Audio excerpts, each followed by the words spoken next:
I'd just like to get a sense from the panellists about, obviously now we're in a very, very different climate, and you know, a lot of these movies have now been issued on very high-end Blu-rays with art cards and really lovely packaging and all that sort of stuff. So I'm just wondering how you feel about the loss, potential loss of that illicit thrill, or is that compensated by the quality? I don't know, I think that's one of the kind of ironies of just technology moving forward, because in a sense it was the restriction of all these movies that created the whole kind of groundswell of us being interested in it, and the whole social kind of bonding that came together by being horror fans, and hence you had the festivals and the fanzines.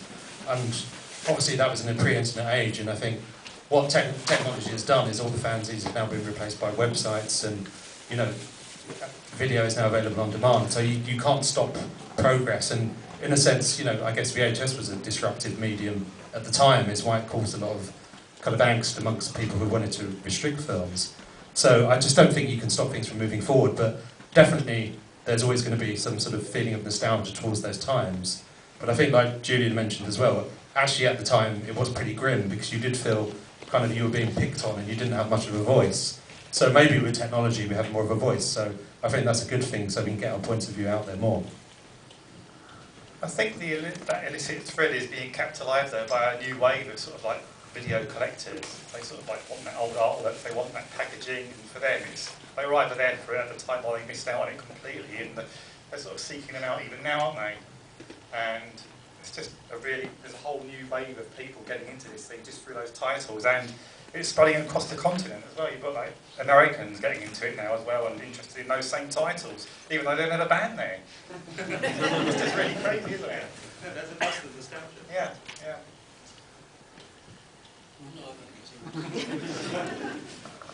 Yeah, I mean, I would say that, you know, I understand the nostalgia, I understand the VHS thing and all that sort of thing.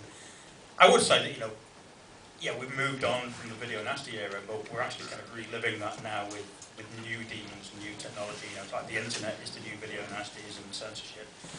And we see the same arguments being made now about the internet as we heard about video nasties. The same dodgy research, the same paranoia about kids, all that kind of thing. So, you know, it doesn't change, it just, technology changes, but the arguments stay the same.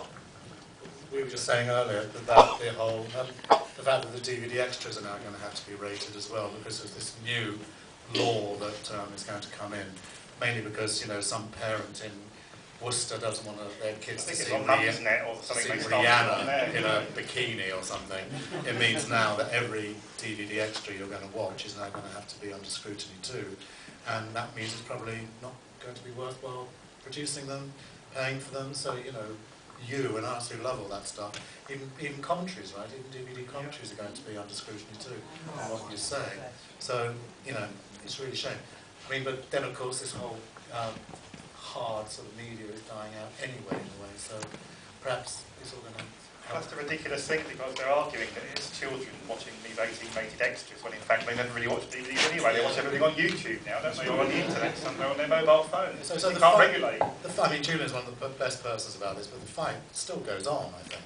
I mean, we're still in an era, remember, of like Human Centipede 2 and all this nonsense, and the Serbian film, and, you know, so it's going to get worse. I mean, a film's going to come along that's going to sort of like attract the same sort of attention. Back then, it was every film.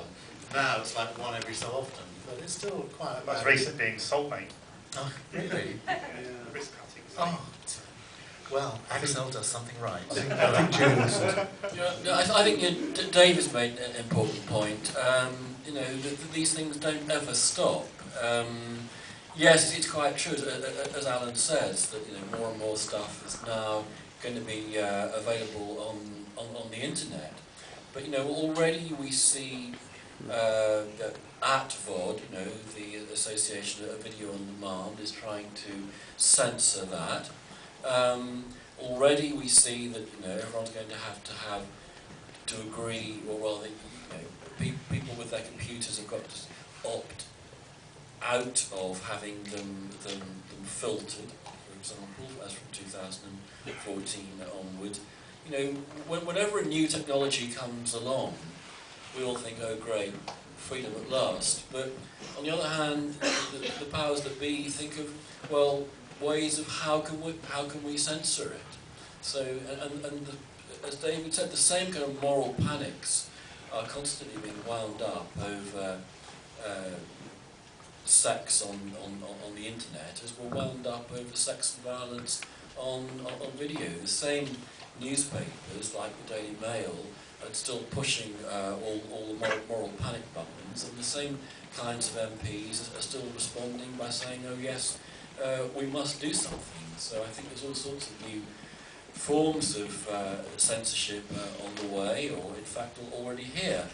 But it's actually rather more difficult to explain to people how the internet is censored, and the kind of self-censorship which internet service providers engage in. In some ways, you know, it's actually not that difficult to explain how the BBFC worked and how it works, but try to explain to people what Advon is doing and what the ISPs are doing, it's actually really quite difficult, believe you me.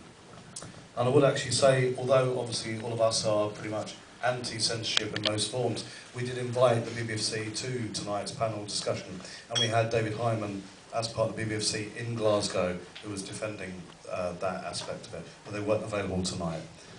So anyway, next question please, just there.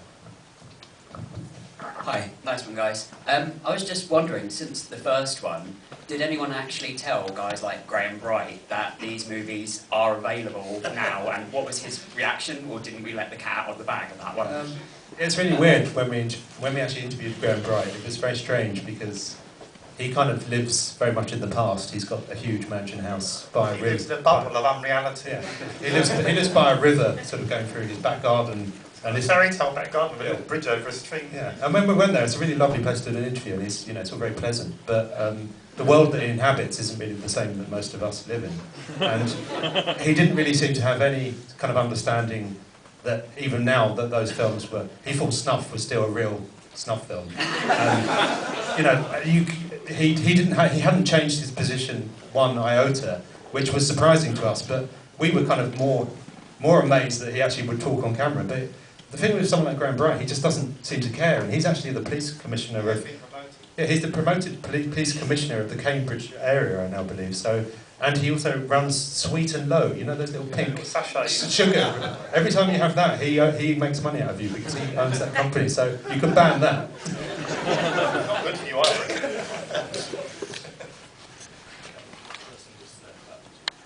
Hey there, do you still have your criminal records for illicit trading back in the day? Jake's got loads of criminal records. Most of them Oh yeah, illicit trading back in the day. Do you still have your criminal records for that, or have they been wiped? No convictions. Sorry. Nice one though. Yeah, I fought the law lost. I still have convictions, which means I can never do jury duty, and believe me, it was worth doing. How about you, Gillian? Did you ever come under scrutiny by the boys in blue? Yes, I did. When I was doing some work on, you know, those SS camp movies, like SS Experiment Camp and everything, I did actually order some of these films from, you know, one of the collectors who advertised in the back of one of the magazines. I think it was The Dark Side. The Dark Side. Yeah, The Dark Side. And yeah, I was visited by the boys in blue, but nothing very much happened as a result of that. Oh, I think actually I did go to court. That's right, I did go to court, but I went to court as a hostile witness, which meant that I was actually testifying on behalf of the person who they were trying to prosecute.